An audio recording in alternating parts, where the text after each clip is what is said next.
Ms. Bradford, in your testimony, did I understand you right, said that you want to end all plastic manufacturing? I said the plastics industry must be stopped. So does that mean end plastic manufacturing? I mean, in my dream world, sure, but I think that, go ahead. No, so I don't mean to be condescending here. I just point out, what's going to replace your glasses? Like, So why I would you do wear your know- glasses around your face? They're made of plastic. Maybe. No, I don't know what they're made out of. They are. What So- about, and I just point out some things here, because I just want to be realistic when we're having conversations, because when statements are made like this, I just want to open people's eyes and say, well, okay, that's easy to say, but what's the solution? Your water bottle in front of you. This one? Yes. That plastic? No. The lid is.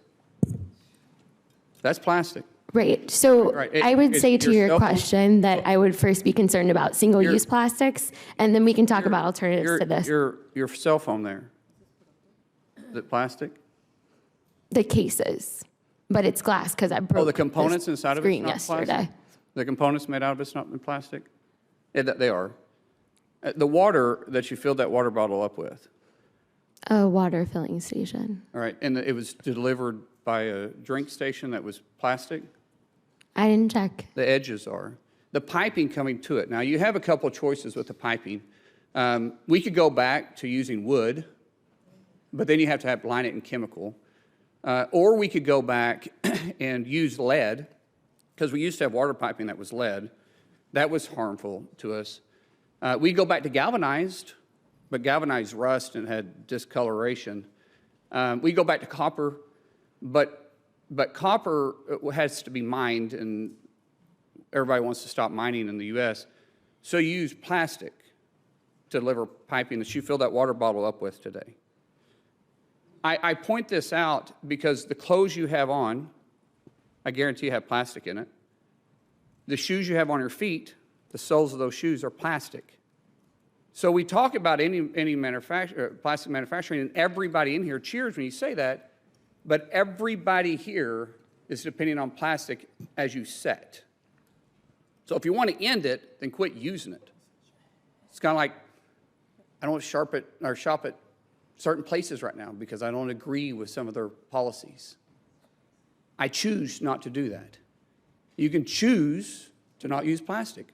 Do your work. If you believe it, then live it that way.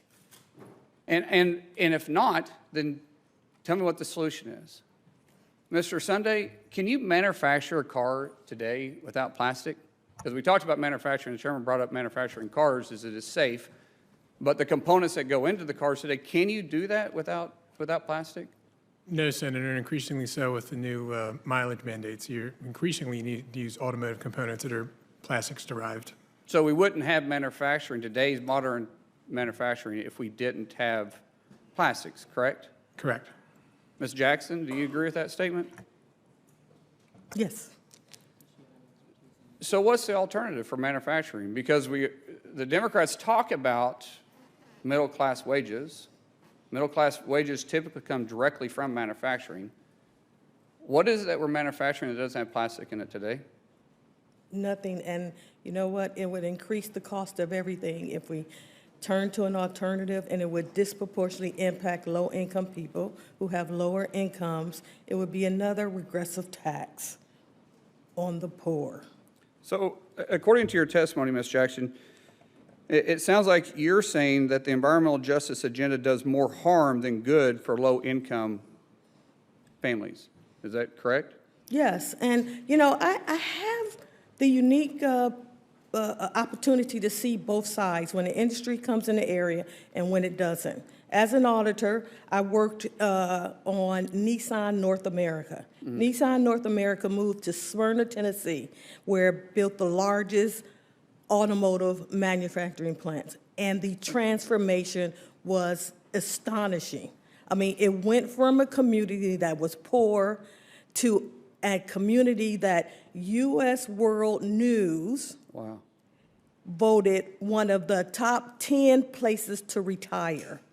You had poor people in areas that were poor, housing, affordability. I mean, the amount of prosperity in that area has resonated out 3 counties. An industrial complex moving into the area where you're talking about high economics. I've also seen the other side where all of a sudden you have deteriorating buildings, empty storefronts, dilapidated housing, people standing on street corner housing, that families that are broken. So we need to balance the fact that people's lives need economic upward mobility. And we can't just say, we're going to take out an industry and leave people poorer than they were. Poverty causes the worst health care in this country. Poverty is the one that destroys lives. It destroys health. It creates trauma. So we need to make sure that when we're talking about these issues, we take into account the human loss of life, not just the environmental impacts. Thank you. Thanks for indulgence.